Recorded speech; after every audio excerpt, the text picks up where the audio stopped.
Meron pong isang criminal case sa USA noong pong 1989.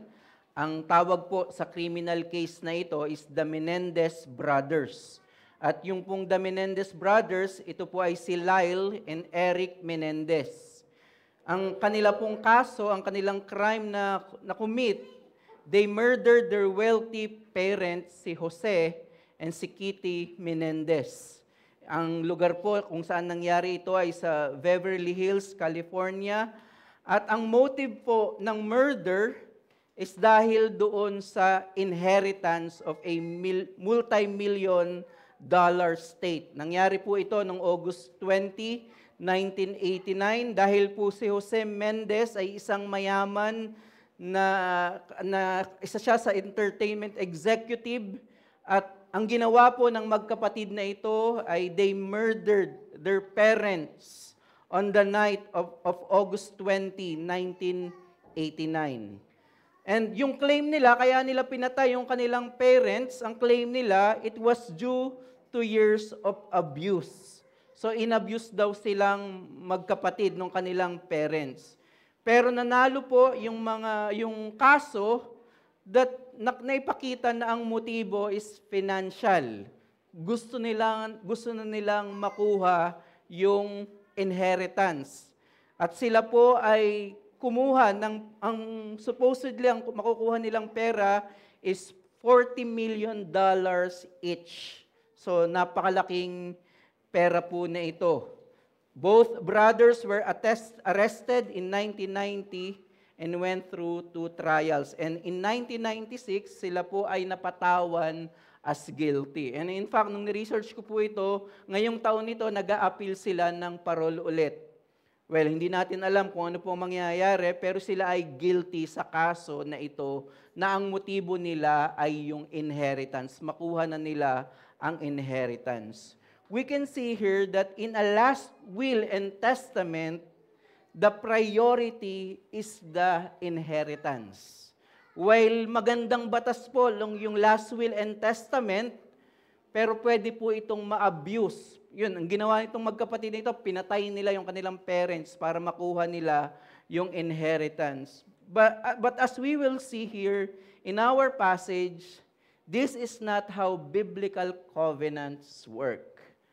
Medyo mahirap pong maunawaan yung ating text ngayon, pero sa tulong po ng Panginoon, nawa makita natin na hindi ito last will and testament sa ating binasa. Ipagpapatuloy po natin ang ating ginagawang series. Kung maalala nyo po, sa tuwing ako po yung naka-assign sa pangangaral, ang ating pong ginagawang serye ay ang sulat sa mga taga-Hebreo. At nasa bahagi pa rin po tayo kung saan ipinapakita po ng author ang malaking pagkakaiba ng pagkapari ng Panginoong Jesucristo sa pagkapari ng Lumang Tipan. Babalikan po natin yung primary theme. Kailangang ipakita ng author yung malaking pagkakaiba ng pagkapari ng Lumang Tipan sa Panginoong Jesucristo dahil nagte-take pride ang ilan sa mga mananampalatayang ito sa Lumang Tipan. Kaya ipinapakita dito na ang Lumang Tipan ay tipo at anino lamang ng Panginoong Jesucristo. Kaya nakita po natin sa ating huling pangangaral na ang kakayanang gawin ng dugo ni Jesucristo na hindi kayang gawin ng mga sakripisyo sa Lumang Tipan. Nakita natin yung ating pinag-usapan na yung lumang tipang mga sakripisyo is for the purification of the flesh, external and ritual. But in the new covenant, the blood of Christ purify the conscience, nagbibigay ng buhay na walang hanggan. At pagkatapos sabihin po ng author ng ating Panginoong Jesucristo ay pumasok na sa tabernakulo, again, comparison, hindi sa gawa ng tao or yung pertaining sa tabernacle of the Old Testament, kundi siya ay pumasok sa tabernakulo mismo ng Diyos at hindi sa pamamagitan ng mga dugo ng mga animals, ng mga goats, ng calves, kundi siya ay pumasok sa pamamagitan ng kanyang sariling dugo. At dahil dito, nakita natin, ang kanyang kamatayan, ang kanyang dugo, ang kanyang resurrection ay nagbibigay ng katiyakan ng kaligtasan at nagbibigay ng tiyak na paglilinis ng budhi upang maranasan natin ang mga pagpapala ng kaligtasan. At nagpatuloy po ang manunulat sa katotohanan ito, yung kapangyarihan ng dugo ng ating Panginoong Jesucristo. Ang sabi po ng manunulat, verse 15, kaya't siya ang tagapamagitan ng isang bagong tipan upang ang mga tinawag ay tumanggap sa pangako ng pamanang buhay na walang hanggan. Yamang naganap ang isang kamatayan na tumutubos sa kanila mula sa mga pagsalansang sa ilalim ng unang tipan. Ipinapakita po dito ng author na dahil iba yung nature ng tabernacle ng ating Panginoong Jesucristo kung saan siya pumasok, iba yung nature, iba yung quality ng kanyang sacrifice, ang dugo mismo ng Diyos at ng tao na si Jesucristo. Siya lamang ang tagapamagitan ng tao at ng Diyos, hindi ang mga sakripisyo ng lumang tipan. Ipinapakita po dito ng author na si Kristo ang federal head, ang kumakatawan sa bagong tipan. Kung ang mga seremonya po sa lumang tipan at mga sakripisyo ay nagbibigay ng panlabas na paglilinis, ang sinasabi dito ng ating text, ginagawang tiyak nito ang pagiging miyembro ng bayan ng Israel, ang tinitiyak po ng bagong tipan, ang ipinagkakaloob ng bagong tipan sa pamamagitan ng dugo at kamatayan ni Kristo ay pamanang buhay na walang hanggan. Kaya ang sabi po dun sa second part ng verse 15, yamang naganap ang isang kamatayan na tumutubos sa kanila mula sa mga pagsalansang sa ilalim ng unang tipan. Ibig sabihin, dahil walang ibinigay na totoong atonement, yung mga sacrifices, even those sins in the Old Testament, ang nag-redeem doon ay ang kamatayan ng Panginoong Hesukristo. Dahil walang totoong paglilinis ng budhi ang lumang tipan. Kaya ang tumubos sa kanila kahit sa lumang tipan ay ang kamatayan ni Jesucristo.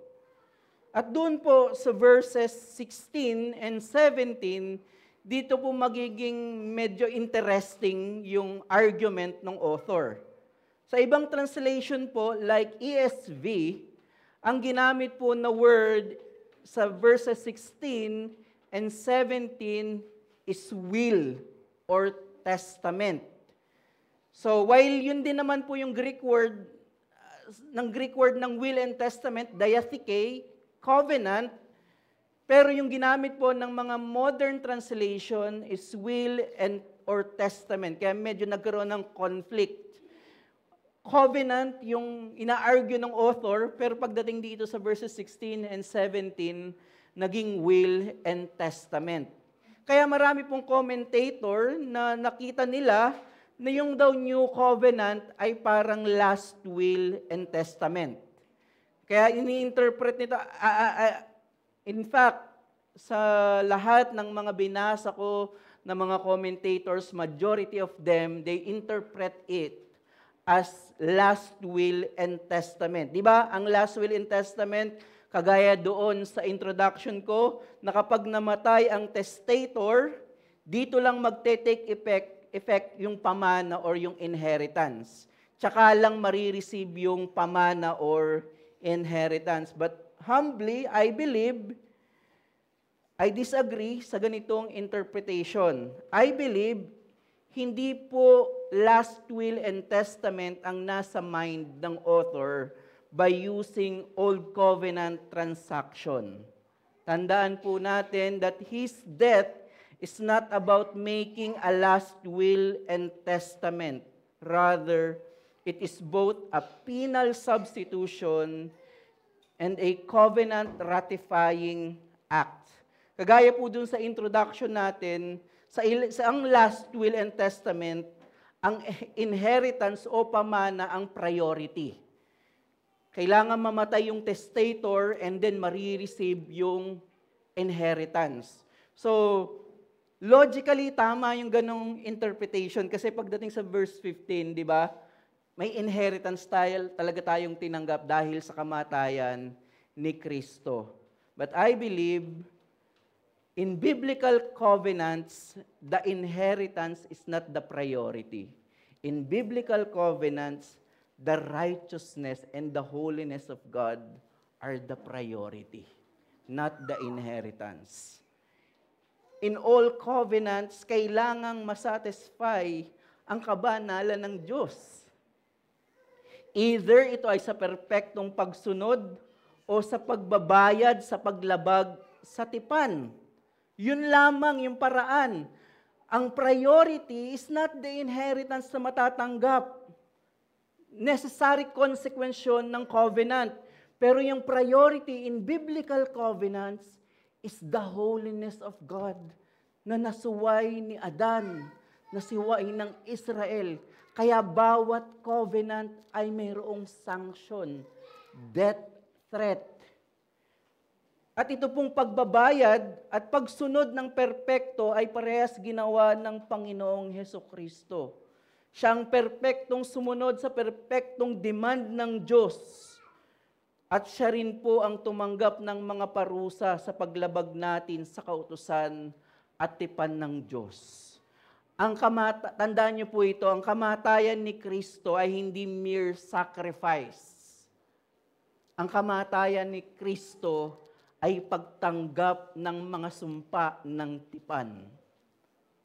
Kaya ang mensahe po natin for this morning, ang kamatayan ni Jesucristo ang tumupad sa kabanalan na hinihingi ng Diyos, kaya ang bagong tipan ay may kakayanang magbigay ng buhay na walang hanggan at totoong paglilinis sa mga miyembro nito.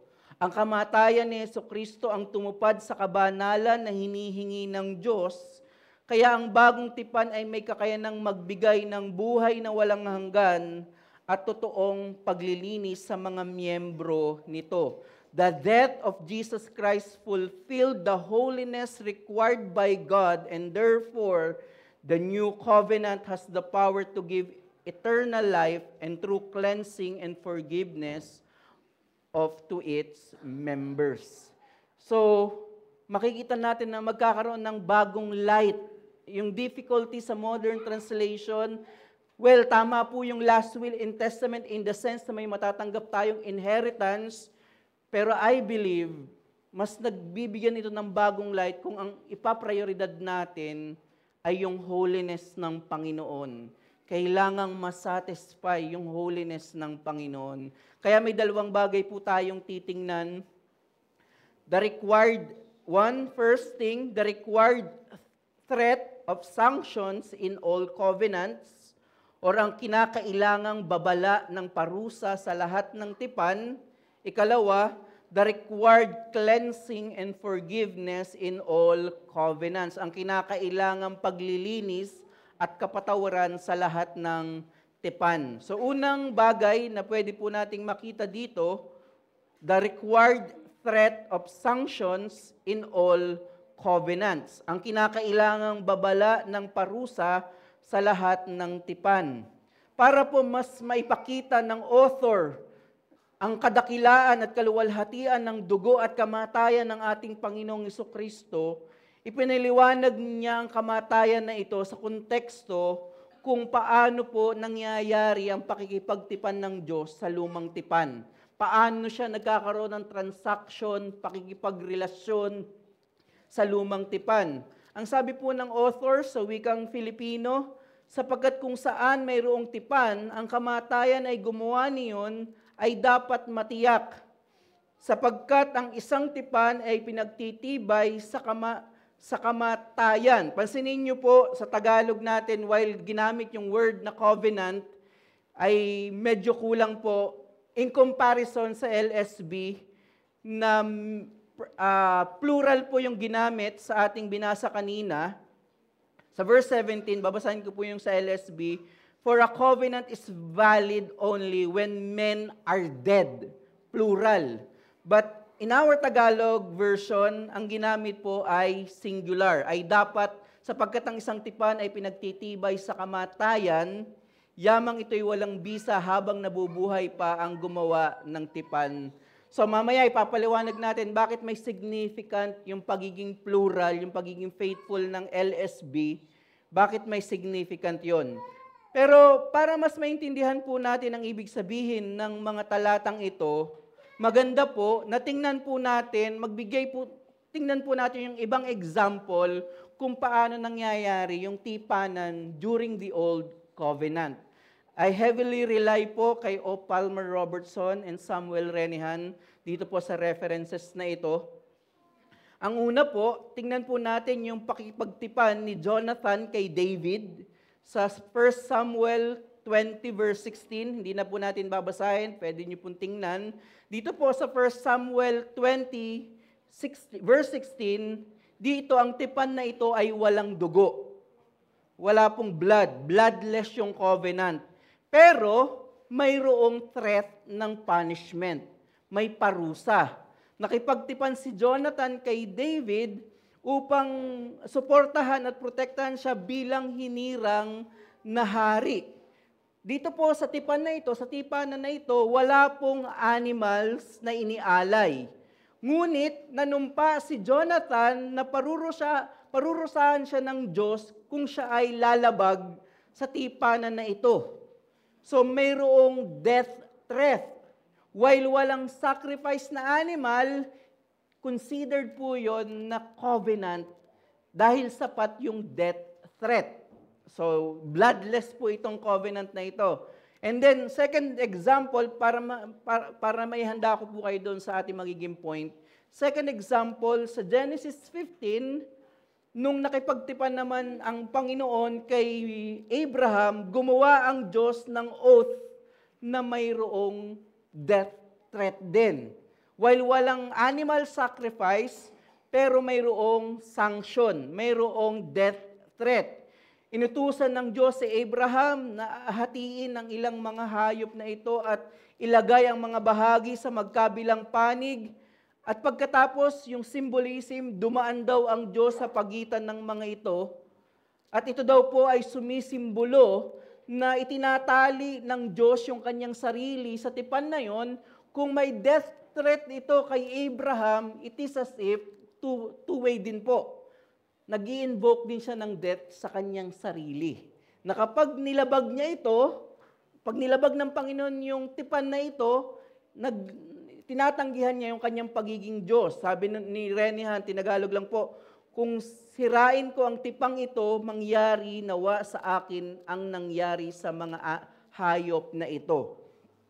So yung paghahati-hati ng mga animals na ito is a symbol of death. So necessary yung death. At pagdating po dito sa ating text, kailangan ang kamatayan para ma-ratify daw yung covenant. Again, sa ESV ay last will and testament. Gusto ko po yung translation ni Carson. Basahin ko po yung translation ni Carson. For a covenant is made legally secure on the basis of the dead sacrifices. So, sa ESV, plural yung ginamit sa sacrifice, sa death. Pero doon sa LSB, kaya mahalaga po yung translation, plural. And then kay Carson, plural din yung ginamit niya. And then sa Tagalog, Tagalogin po natin, kung saan may tipan, ang kamatayan ng gumagawa ng tipan ay kailangang ipanumpa. Ang isang tipan ay pinagtitibay sa pamamagitan ng mga bangkay. So, ito po yung gusto kong makita nyo. Sa last will and testament, ilang death lang po yung kailangan? Isa lamang. Pero pagdating dito, plural. Plural yung death. Plural yung sacrifices. Sa madaling salita, ang tipan ay nagiging epektibo lamang, pwede pong ganito, kapag may kamatayan o banta ng kamatayan. Death threat. pinapakita ng mga salitang Griego na hindi po ito lamang patungkol sa inheritance, kundi sa mga parusang nakadikit, kaugnayan sa kamatayan na bahagi sa paggawa ng tipan. Palaging may parusa sa bawat tipan, lalo na po ang kamatayan.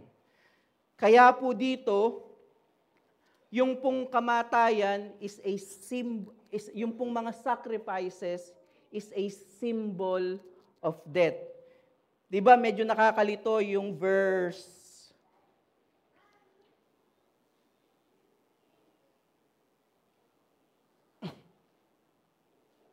Medyo nakakalito yung verse 16 or sabi doon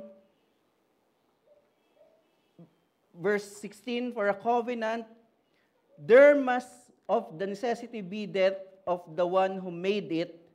So, nakakalito yung verse 16 na necessary daw yung death. Parang ang mangyayari, ang kailangang mamatay ay yung nagsasacrifice. Testator. Nakita niyo yung difficult? Difficult po yung text na yun. Parang ang kailangang mamatay ay yung testator. Yung nag-aalay ng sacrifice. Pero hindi po.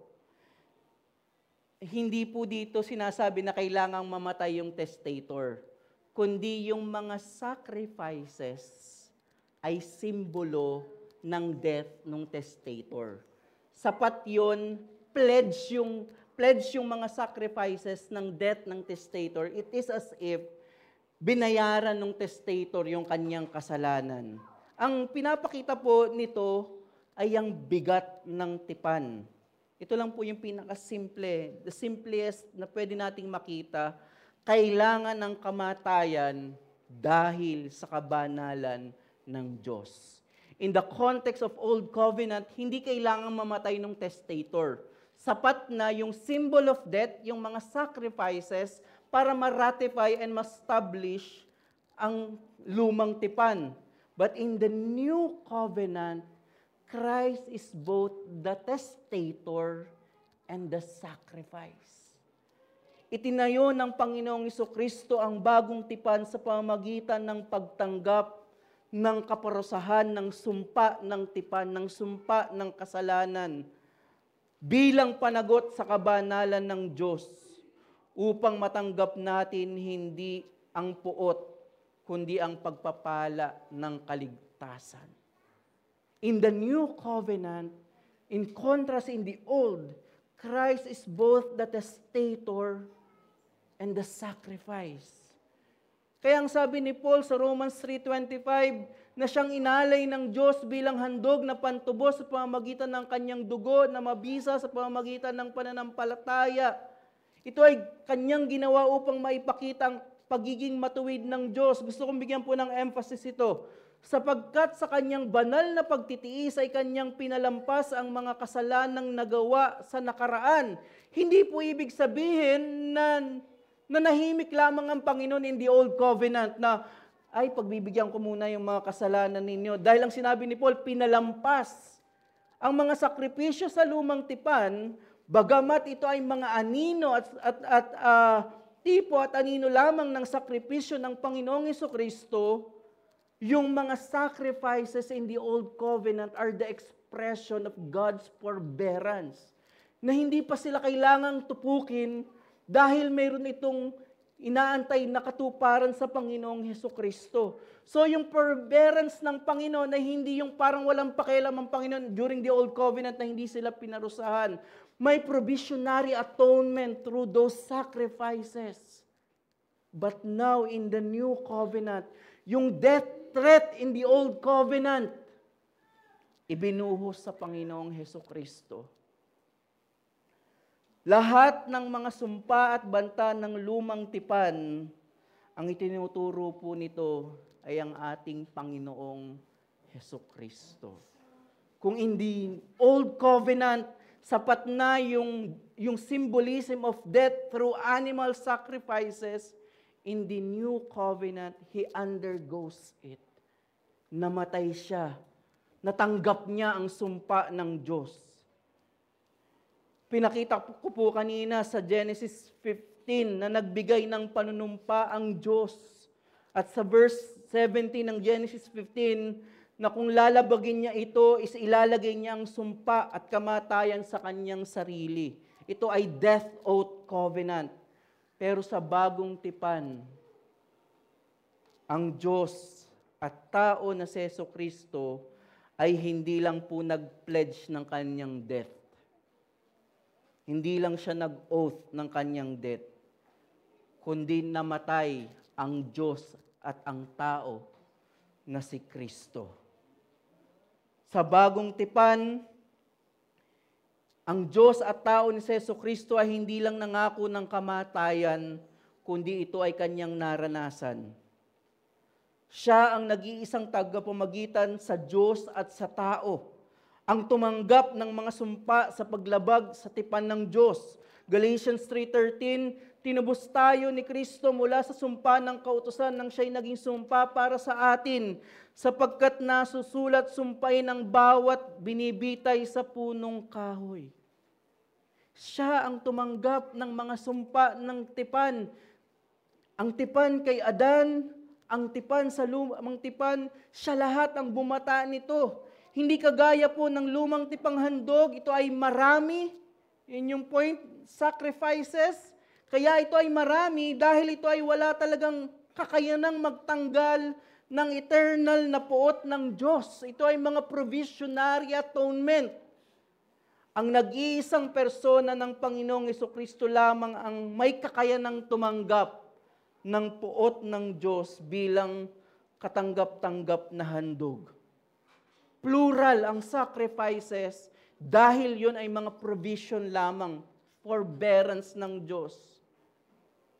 Wala siyang kakayanang magbigay ng true atonement. Pero itong singular sacrifice, death na ito yung may kakayanang magbigay, magbayad sa ating eternal na problema sa hukuman ng Diyos. I remember, may nagtanong kay Paul Washer, bakit sa pamamagitan lang ng isang kamatayan ng isang tao, milyon-milyon, bilyon-bilyon ang pwedeng maligtas? Yun yung tanong kay Paul Washer. Ang sagot ni Paul Washer, kung ilalagay sa timbangan, ilalagay mo sa kabila ang lahat ng ganda ng mundo, ang lahat ng mga yaman sa mundo, ang lahat ng mga kilalang tao sa mundo, makapangyarihan, kaharian, ang sabi ni Paul Washer, at ilalagay mo si Kristo sa gitna, sa kabila. Hindi sapat ang timbangan. Hindi sapat na ikumpara, kukulangin ang mga glory ng mundo sa kaluwalhatian ng Panginoong Hesukristo. At ang maluwalhating Diyos at tao na ito ang namatay upang sagutin ang problema natin na never natin kayang bayaran, ang kabanalan ng Diyos. Kaya bilang isang aplikasyon lamang, may mga panahon na naiisip natin na kaya tinatanggap ng Diyos ang ating mga paglilingkod at pagsamba ay dahil naging matapat ako sa personal devotion ko. Faithful ako sa family worship ko. Good po yun. Commanded po yun ng Panginoon. Pero hindi po ito yung naging panagot sa problema natin sa kabanalan ng Diyos. Dahil kinuha na ng Panginoong Jesucristo lahat ng sumpa ng tipan, tinatanggap na ng Diyos ang ating pagsamba o paglilingkod. Gaano man po ito kaimperpekto sa pamagitan ng perpektong katuwiran ng Panginoong Jesucristo. Kailangang banal yung sasamba. Kaya yung symbolism, mamaya pag-aaralan natin, may pagwiwisik, may cleansing, kailangang banal. Dahil banal ang Diyos, in the new covenant, hindi po pagwiwisik ng dugo, ng mga toro, ng mga goats, ang naging panlinis sa atin, kundi ang katuwiran ng Panginoong Hesukristo. Kung sa lumang tipan po ay may tiyak na banta ng kamatayan sa mga paglabag nito, para po sa mga miyembro ng lumang tipan, sa atin na mga miyembro ng bagong tipan, bagamat totoo pa rin po ang banta ng kautusan, Ang mga banta na ito ay para po sa kabanalan na natin dahil sa ginawa ng ating Panginoong Hesukristo. Tandaan po natin, mga kapatid, ininom na ng Panginoong Hesukristo ang puot ng Diyos. Kaya ang iniinom po natin sa tuwing tayo ay nagbabanal na hapunay ang katas ng ubas na simbolo at patunay ng kapatawaran ng kasalanan. Ang katawan ni Hesukristo ang nakaranas ng puot ng Diyos. Kaya ang kinakain natin ay hindi puot. Ang kinakain natin ay ang buhay na walang hanggan, ang tinapay ng buhay.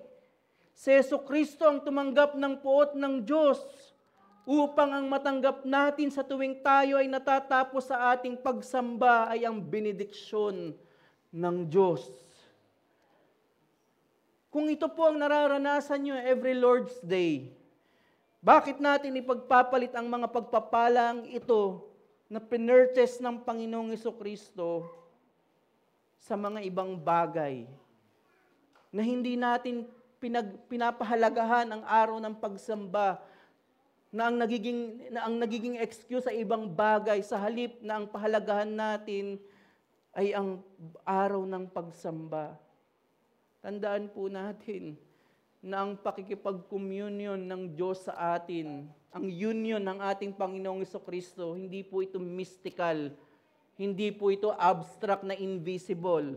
May tangible expression po yung ginawa ng Panginoong Hesukristo. Yung kanyang pag-ibig, yung kanyang awa, may physical and tangible expression po ito through the church in its means of grace.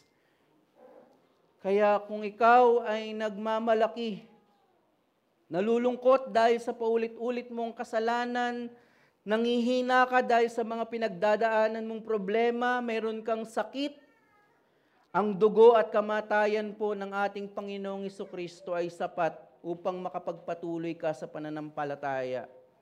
Ano man po ang mga pinagdadaanan nyo ngayon, hindi ko po alam. Ito lang po yung simpleng hamon, mamahinga ka sa Panginoong Hesukristo. Yung pinaka-problema mo, ang kabanalan ng Diyos, ay sinagot niya sa pamamagitan ng kanyang kamatayan. Kung ako naman ay may kinakausap dito na wala pa sa Panginoong Hesukristo, una sa lahat, ang ebanghelyo po ay hindi lamang patungkol sa pagbibigay ng buhay na walang hanggan. Ang ebanghelyo ay death threat. Kaya namatay ang Panginoong Hesukristo. Bakit kailangan mamatay ni Hesukristo? It shows na kailangang masatisfy ang kabanalan ng Panginoon.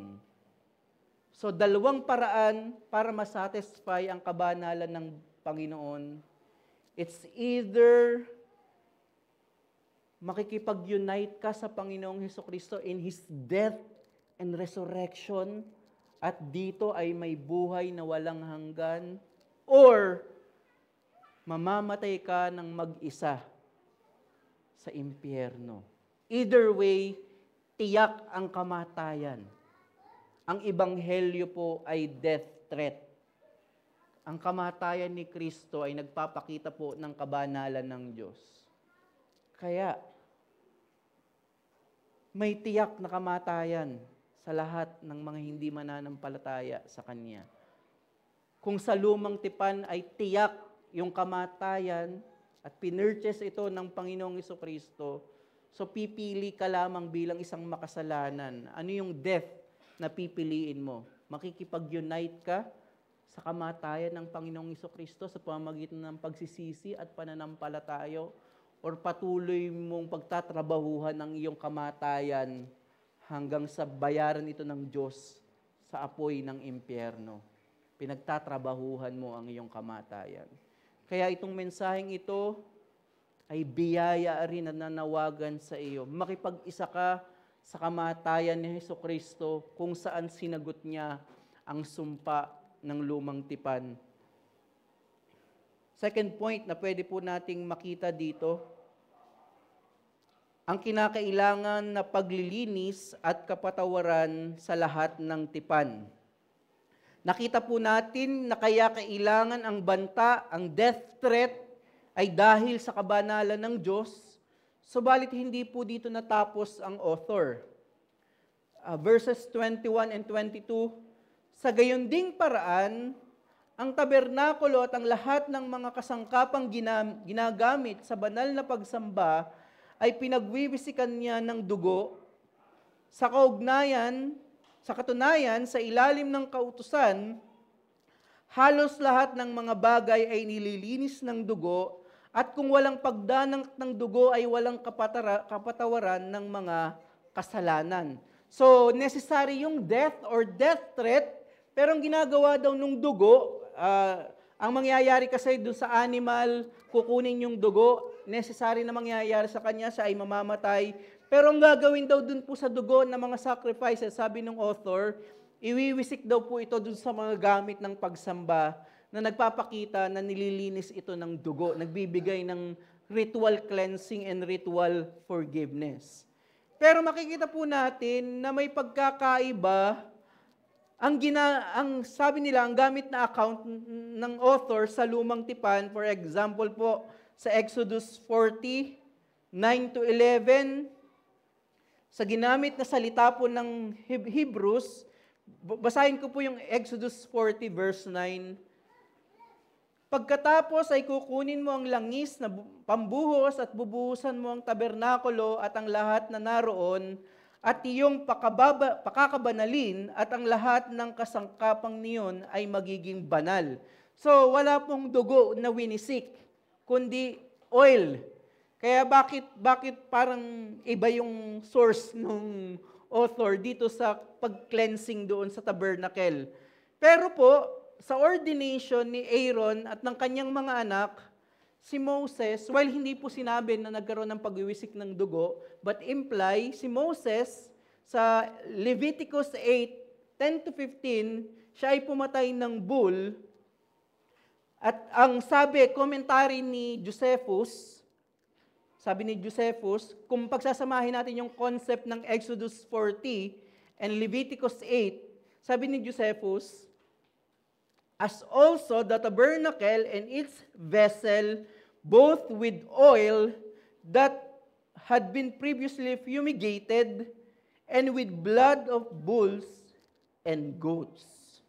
So, while hindi po binanggit yung blood of bulls sa source ng Hebreyo, makikita po natin, dun sa Exodus 40 na source ng author ng Hebrew, ang sabi po ng mga commentator, familiar yung author sa mga ginagawa na mga sacrifices in the Old Covenant. Kaya it assumes na mayroong cleansing ng blood. At ang layunin po yung simbolo ng pagwiwisik ng dugo ay paglilinis para gamitin sa pagsamba. Paglilinis yon, ritual cleansing, at para po sa kapatawaran ng kasalanan. So napag-aralan po natin last sermon sa verse 14, the blood of Christ, the blood of the new covenant is for the purification of conscience. In contrast sa cleansing, purification in the old covenant, ang mga cleansing, purification na ito ay tumuturo sa spiritual cleansing and forgiveness through the blood of Christ. Kaya ang point po natin, hindi lang po sinagot ni Jesucristo ang legal na problema natin sa hukuman ng Diyos. Tayo po ay mga kriminal at ito ang prinobide ng Panginoong Jesucristo, ang perpektong katuwiran. Hindi lamang po sinagot ng Panginoong Jesucristo yung ating justification, kundi tayo ay nilinis mula sa ating mga kasalanan at nagbigay ito ng tiyak na totoong kapatawaran. Kaya ang lahat po ng mga pagpapala ng kaligtasan, hindi lamang po ang pagtuturing sa atin na matuwid, ang tiniyak ng kamatayan ni Kristo. Kasama po lahat dito ang mga pagpapala ng kaligtasan, regeneration, sanctification, particularly forgiveness of sin. Ito ay tinanggap at tinatanggap po natin sa pamamagitan ng ating pakikiisa sa Panginoong Hesukristo. Pakinggan po natin ang sinabi ng Panginoong Hesukristo sa pagtatatag ng bagong tipan sa pamamagitan ng banal na hapunan. Matthew 26 verse 28. Sapagkat ito ang aking dugo ng tipan na nabubuhos dahil sa marami sa ikapagpapatawad ng mga kasalanan. Pansinin niyo po yung kinote ng author sa Hebrew doon sa pakikipagtipan ng Diyos kay Moses. Anong sabi doon? Sabi doon, "This is the blood of the covenant which God commanded you." Pero pagdating sa new covenant, ang sinabi lang ng Panginoong Jesucristo, "This is the blood of my new covenant for the forgiveness of sin." Kaya ang pag-iisip na kailangan mo munang pagpaguran ang kapatawaran mo sa kasalanan, kailangan mo munang pagtrabahuhan, pagpaguran, ito ay paglapastangan sa ginawa ng Panginoong Hesukristo. Na kapag ikaw ay nagkasala, ang sabi ni Paul Washer again, may penalty box ka at doon mo ilalagay yung mga pagsunod mo, doon ka muna, tsaka na lang ako lalapit sa Panginoon kapag naipon ko na yung good works, pag okay na yung heart ko, so baka tanggapin na ako ng Panginoon. Yung ganong mentalidad ay paglapastangan sa dugo ng Panginoong Hesukristo. Bilang mga mananampalataya, may tiyak na kapatawaran at paglilinis sa kasalanan dahil sa dugo ng ating Panginoong Hesukristo. 1 John 1:9, kung ipinahahayag natin ang ating mga kasalanan, siya ay tapat at banal na magpapatawad sa ating mga kasalanan at tayo'y lilinisin sa lahat ng kalikuan. Nandoon yung dalawang pangako. Doon sa ating teksto, may kapatawaran ng kasalanan at may paglilinis ng kasalanan dahil sa ginawa ng Panginoong Hesukristo. Familiar po siguro tayo sa song, sa hymn na God Moves in Mysterious Way, and yung isa sa favorite hymn ko po, There is a Fountain Filled with Blood. Ang sumulat po nito ay si William Cowper. At si William Cowper po is a depressed man. Ilang attempt na gusto niya mag-suicide. Nag-attempt siya na mag-suicide pero hindi siya namamatay dahil doon sa nararanasan niyang depression. At hindi po malinaw ano yung reason, vague yung mga letter. Kasi si William Cowper, pinagpastoran siya ni John Newton, Amazing Grace, umawit ng Amazing Grace. So pinagpastoran siya ni John Newton. Hindi malinaw bakit sobrang depressed ni William Cowper, lagi siya nagpapakamatay. Bilang totoo siyang mananampalataya, pero lagi siya nag-attempt ng suicide. Hindi ko po sinasabi na mag-suicide kayo, of course, pero ito pong case na ito is palagi siyang nagsi-suicide. At hindi alam kung ano talaga yung reason, ba't siya sobrang depressed. Ang isang hint, sabi ni John Piper, dun sa biography, dun sa isang conference, is yung kinalakihan niya, na hindi siya inalagaan ng kanyang tatay, maagang namatay yung kanyang nanay, kaya nagkaroon doon si John Piper ng isang point na mahalaga sa development ng mind, ng utak ng isang bata, yung pagkakalinga ng parents, dahil nandoon yung development, yung mental development, yun yung isang point ni John Piper. Pero hindi malinaw kung bakit naging mentally ill and depressed si William Cowper. Halimbawa po, yung isang sulat niya kay John Newton noong January 13, tinagalog ko po, sabi doon, bagamat puno ng kawalang pag-asa ang aking buhay, wala akong kahit anong aliw na maaaring magmula sa isang inaakalang posibilidad ng mas mabubuting bagay na darating kapag ito'y tuluyang nagwakas. So wala siyang hope. Very hopeless si William Cowper. Pero makikita natin, sinabi rin ni John Piper, na inconsistent si William Cowper sa pagsusulat kay John Newton. Kasi isang line, sasabihin niya yung hopelessness niya, pero after nung paragraph na yon, i-recognize niya yung hope niya sa Panginoong Hesukristo. For example, nung siya po ay naligtas, at ito yung kanyang pinahawakan, I saw so much, sabi ni William Cowper, I saw so much benevolence, mercy, goodness, and sympathy with miserable men in our Savior's conduct that I almost shed tears.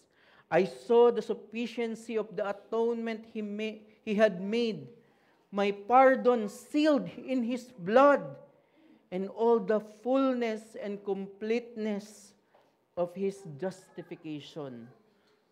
While mentally ill si William Cowper, spiritually and mentally depressed, isa lamang pong pinanghawakan ni William Cowper hanggang siya ay mamatay.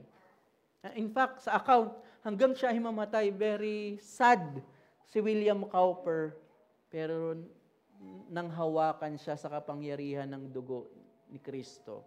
Regardless of his mental condition, naniniwala siya na hindi nito maaapektuhan ang ginawa ng Panginoong Hesukristo.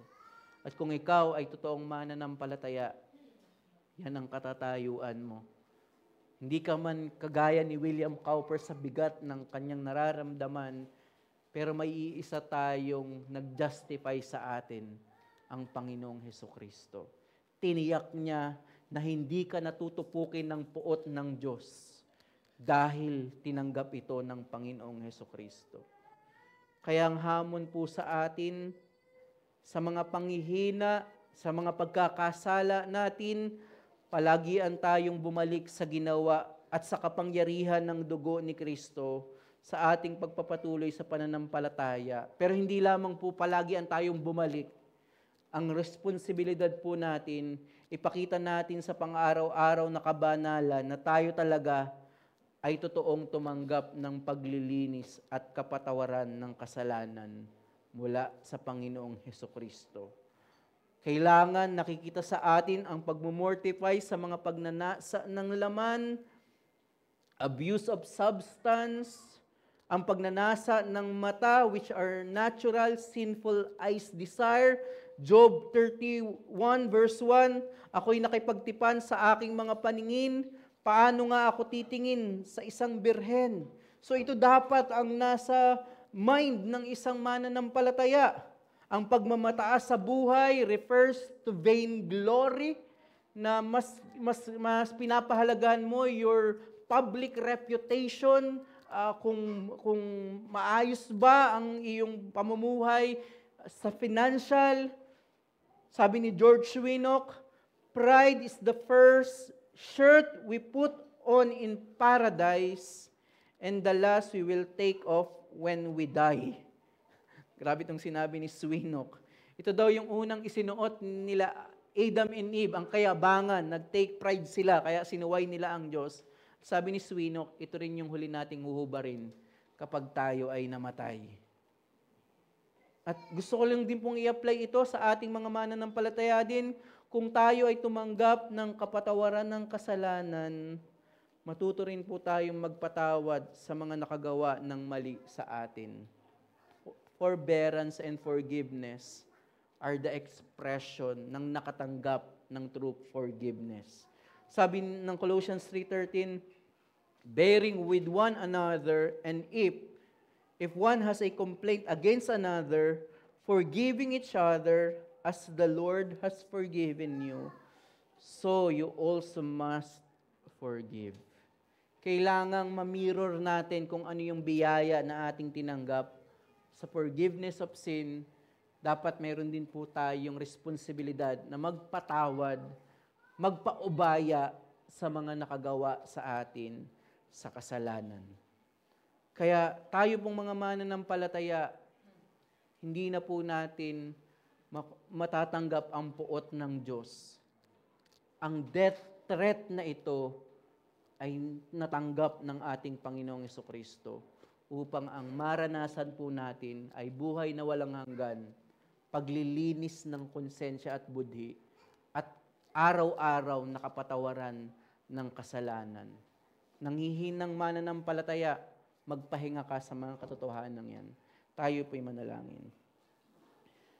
Aming Diyos, maraming salamat po sa inyo pong mga salita kung saan na-ratify po ang tipan, sa lumang tipan sa pamamagitan ng symbolical death.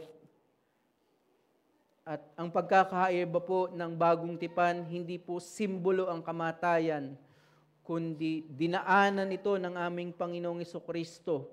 Siya ang tumanggap ng puot mo sa krus ng Kalbaryo at naranasan niya ang impyerno sa krus kung saan naramdaman niya ang pagiging iisa. Subalit salamat aming Diyos ng aming Panginoong Jesucristo ay muling nabuhay upang hindi niya maranasan ang korupsyon ng laman while na-experience niya po ang kamatayan. Salamat Panginoon sa pagpapala ng kaligtasan dahil hindi na namin matatanggap ang inyo pong puot. Primarily, salamat po dahil namatay si Kristo para sa iyo.